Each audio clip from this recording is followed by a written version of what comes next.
I am usually here because I have uplifting news and because I want to share a moment of inspiration, a moment of motivation. I'm usually here for that. But today I just decided to pop up and talk about the fact that finally, finally, three men were sentenced to life in prison for the murder of 25-year-old Ahmaud Arbery. It was a father and son, and then a neighbor. The father and son were not eligible for parole. They were denied parole. They were convicted to life in prison. The third murderer was not denied parole, but he will not be considered eligible for parole until after 30 years. And I just wanted to share some of my thoughts about the sentencing. When in 2020 Ahmaud Arbery was murdered, I think my first reflection was the fact that that could have been my son, or it could have been a younger version of me.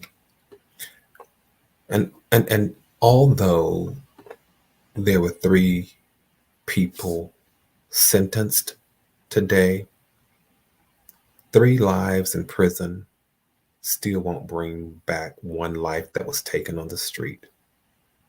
It just won't bring it back. So I certainly pray for the family of 25-year-old Ahmaud Arbery. I pray for him. As I was reflecting and thinking about the sentencing, some people have asked, well, why didn't the jury do the sentencing? Why did they not participate in that process? Well, in many states and cases such as this, the jury is only tasked with the verdict, deciding whether the people are innocent or guilty. That's the verdict. But it is the judge who decides the sentencing. And that's done because a lot of times you don't want to cloud the mind of the jurors with sentencing because they might withhold the veracity or the honesty or the truth of how they feel about whether someone should be considered innocent or guilty based on the sentencing that they think might be imposed. So it's not unusual in several states, it's not unusual to have the verdict determined by the jury and the sentencing determined by the judge. And of course, in this case, and that's exactly what happened. And today, well, not just today, the sentencing, of course, took place, but these men, these murderers, when I think about what uh, the causes of action, the reason the cases were brought before the court was because of malice murder and felony murder and false imprisonment and aggravated assault. You had a 66-year-old father and his 35-year-old son and their 52-year-old neighbor, um, just just executing all of this wrong behavior on this one 25-year-old boy, 25-year-old young man.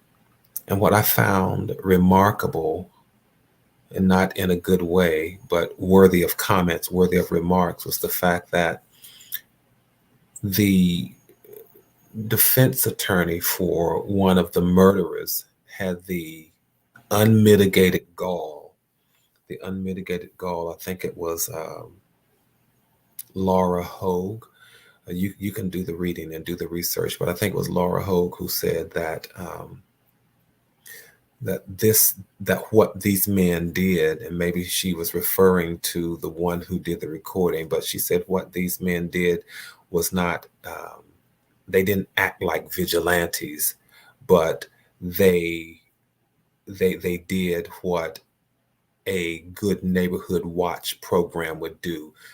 She said, "This is what a good neighborhood watch program is all about." I'm just on because I want to give my impressions of the sentencing today in the Ahmaud Arbery case, where 3 men were sentenced to life in prison, two without the eligibility of parole, one with the eligibility of parole, possibly after 30 years. And there you have one of the defense attorneys who said they were not acting like vigilantes, but this is what a neighborhood watch program is all about. If a neighborhood watch program is about 3 men who can chase a 25-year-old young man down and shoot him with a shotgun, if that is what a good neighborhood watch program is all about, defense attorney Hogue, I certainly don't want to live in any neighborhoods that you recommend.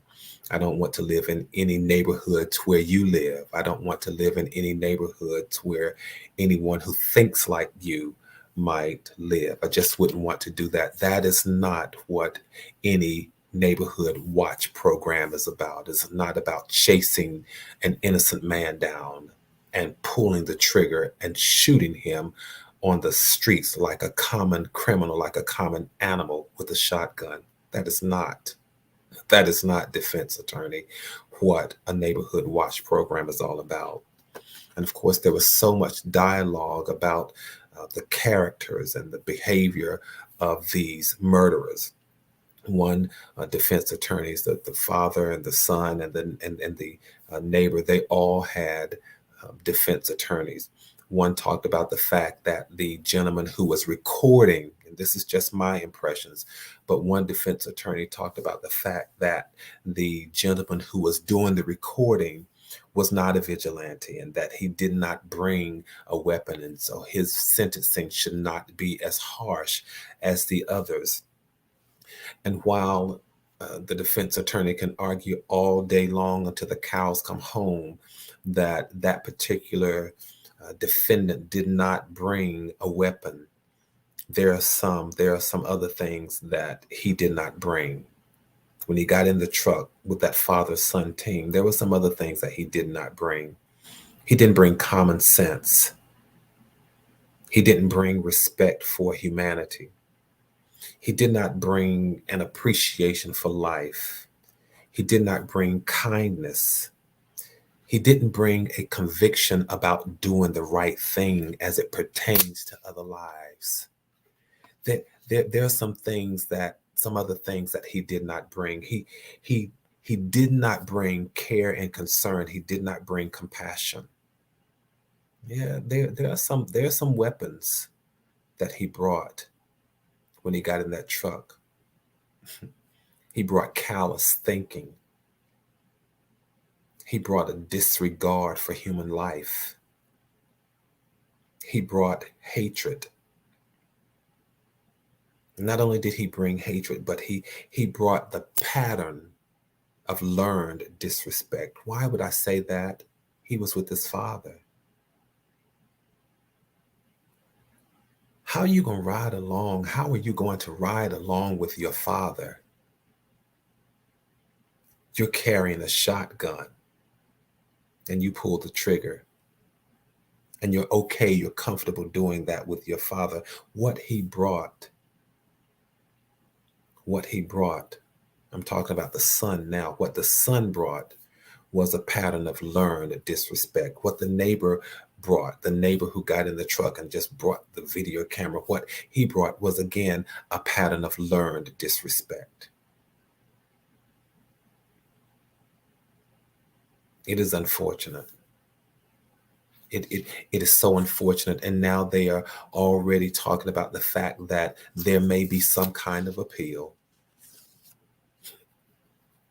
You got a 66-year-old, a 52-year-old, and a 35-year-old, and now they're talking about the fact that they may bring some kind of appeal because they want to bring up the fact that the judge omitted, that the judge did not allow them to discuss the mental health and the previous encounters with the law of 25-year-old Ahmaud Arbery. Grounds for appeal, because the judge did not allow you to bring up the mental health of the victim who was shot, because the judge did not allow you to bring up that person's past encounters with the law. Why in this case? Why in this case would that be important? And I know some people are just going to jump on the bandwagon and say it's important because it speaks of the character, but we're talking about we're talking about the victim who was killed. You think it's ground for an appeal because the judge did not allow evidence in that would prejudice the jury against the victim? I doubt very seriously that that's grounds for appeal. If it were regarding the defendants, perhaps, but the victim, the judge kept out evidence that would not prejudice the jury against the victim. I doubt very seriously that that's grounds for appeal. My thinking becomes very clouded because that kind of evidence, the mental health and the fact that the young man may have had run-ins with the law, that kind of evidence would be helpful for police officers and officers of the law who were chasing him. But in this case where you just had cowardly murderers chasing someone, keeping out this evidence or even discussing this evidence had nothing to do with reasonable suspicion. It had nothing to do with probable cause, because these were cold-blooded murderers. They were not officers of the law. You bring up mental health and run-ins with the law when you want to talk about influencing reasonable suspicion and probable cause. But that father, son, and that neighbor, they were not officers of the law. They were vigilantes. They were not members of the local friendly neighborhood watch program. They were cold-blooded murderers and vigilantes. Again, I just wanted to share my impressions of the sentencing. And while 3 was sentenced again, 3 men sentenced to prison still won't bring back 1 life that was taken on the streets. My heart continues to go out to the parents of the then 25-year-old Ahmaud Arbery. My thoughts and prayers go out to a father and a mother who, with all of the publicity, with the sentencing today, my heart goes out to a family that had to rehearse, that had to hear the lies that were rehearsed. My thoughts and prayers go out to a family that had to relive the horror of the incident. My thoughts and prayers go out to a family who had to relive the hatred of someone who could take the life of an innocent man under the guise of the fact that they thought he was one who had engaged in previous crimes in the area. My heart goes out to the family of Ahmaud Arbery. Yet I am thankful. I am thankful that in some small way, justice seems to have prevailed. And I say seems to have prevailed because you do recall it was 2 months before they were ever even arrested. And now you have defense attorneys who want to argue the possibility of appeal.